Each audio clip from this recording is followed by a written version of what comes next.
Hello दोस्तों, introvert reflection में आपका स्वागत है। ये मैनेजमेंट ज्ञान सीरीज है। आज मैं आपको दो कहानियां बताऊंगा। एक फ्रांस की है और दूसरी इटली की है। तो स्टार्ट करते हैं कहानियां। पहली कहानी, लुइस 14 राजा, फ्रांस के। बहुत ही लाइव्स तरीके से रहते थे। आसपास सुंदर महिलाएं थी, अच्छा खाते थे, बहुत बड़ी बड़ी पार्टियां थ्रो करते थे और हिस्ट्री उनको एक अय्याश राजा की तरह याद करती है। उनका एक प्राइम मिनिस्टर था जो कि कर्मठ था, उसका देहांत हो जाता है। उनका एक फाइनेंस मिनिस्टर भी था जो कि प्राइम मिनिस्टर बनना चाहता है। प्राइम मिनिस्टर बनने की चाहत में फाइनेंस मिनिस्टर एक राजा को इम्प्रेस करने की कोशिश करता है। इम्प्रेस कैसे करता है वो एक बहुत बड़ी पार्टी थ्रो करता है राजा के लिए, ताकि राजा उससे इम्प्रेस हो जाए और उसको प्राइम मिनिस्टर बना दे।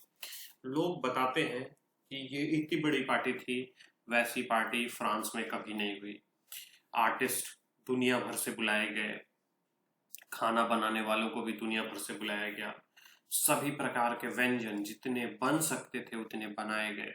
फाइनेंस मिनिस्टर ने राजा की उपस्थिति में खुद परफॉर्मेंस दिया ताकि राजा खुश हो जाए और उसको प्राइम मिनिस्टर बना दे।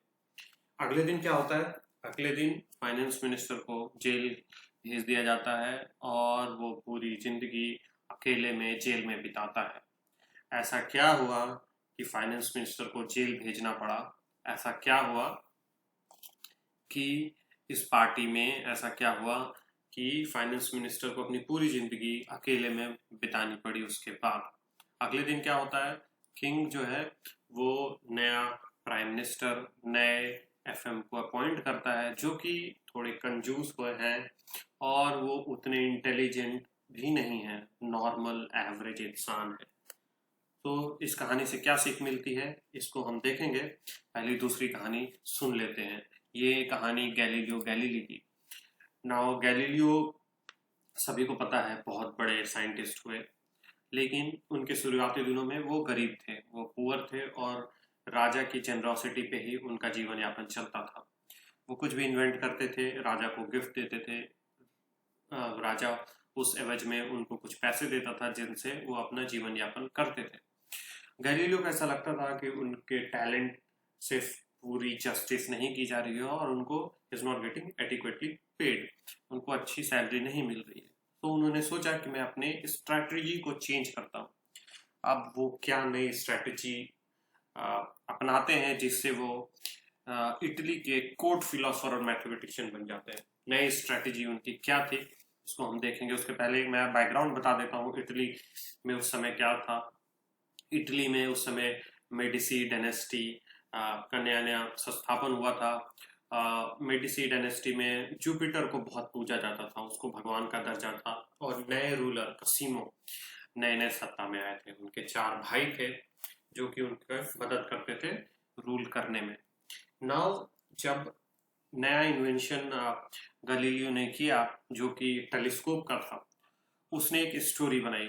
स्टोरी क्या बनाई कि इस टेलीस्कोप से आप जुपिटर के चार मून देख सकते थे। ये उसका इन्वेंशन था। उसने एक टेलीस्कोप बनाया जिससे आप जुपिटर के चार मून्स देख सकते थे।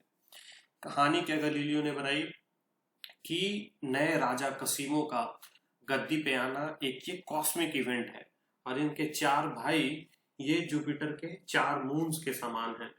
तो इससे क्या होता है, कसीमो जो है वो जुपिटर एक भगवान बन जाते हैं और उनके जो चार भाई हैं वो उस जुपिटर, उस भगवान के चारों ओर चक्कर लगाते हैं, जैसे कि चार मून्स जुपिटर का चक्कर लगाता है।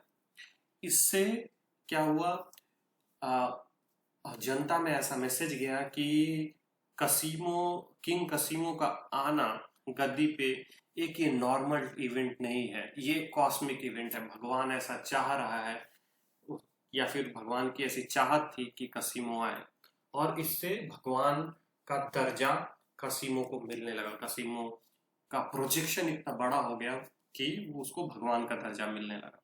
इससे इससे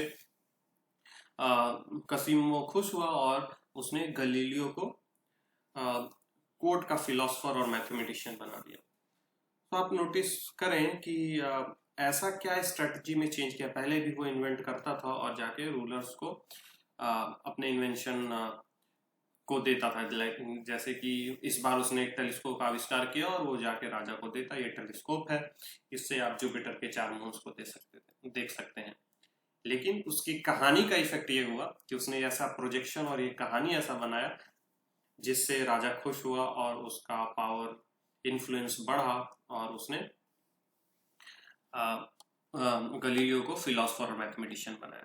सो पहली कहानी फ्रांस से और दूसरी कहानी इटली से हमें 2 सीख मिलती है। पहली सीख क्या है, आपको अपने मास्टर को कभी आउटशाइन नहीं करना। आपका जो बॉस है उसको अपने आप का टैलेंट दिखाने में कभी इतना टैलेंट नहीं दिखाना है कि आपका मास्टर जो है, आपका जो बॉस है, वो इनसिक्योर फील करने लगे। अदरवाइज आप जो अचीव करना चाहते हैं उसके अपोजिट अचीव कर लेंगे।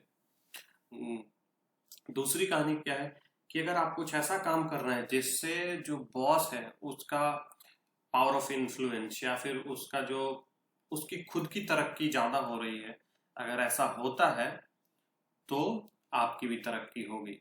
2 चीजें, नेवर आउटशाइन द मास्टर, और सेकंड क्या है, make him feel more relevant than he thinks. वो जितना रिलेवेंट है, अगर आप ऐसा काम करते हैं जिससे उसको लगता है कि वो ज्यादा रिलेवेंट है, तो ये बहुत अच्छा होगा। अब आप देखें इंडियन कॉन्टेक्स्ट में करंटली प्राइम मिनिस्टर मोदी हैं। कोई भी मिनिस्टर आता है, वो कुछ भी करता है, वो ये जरूर बोलता है मोदी जी के नेतृत्व में, मोदी जी के विजन में, मोदी जी के मार्गदर्शन में। और जो मिनिस्टर इंडिपेंडेंटली काम करने की कोशिश करते हैं, जैसे कि अपने शिपिंग एंड जो जहाजरानी मिनिस्टर है, उनको हाशिए पे डाल दिया जाता है। तो आप सोच सकते हैं क्या है ये।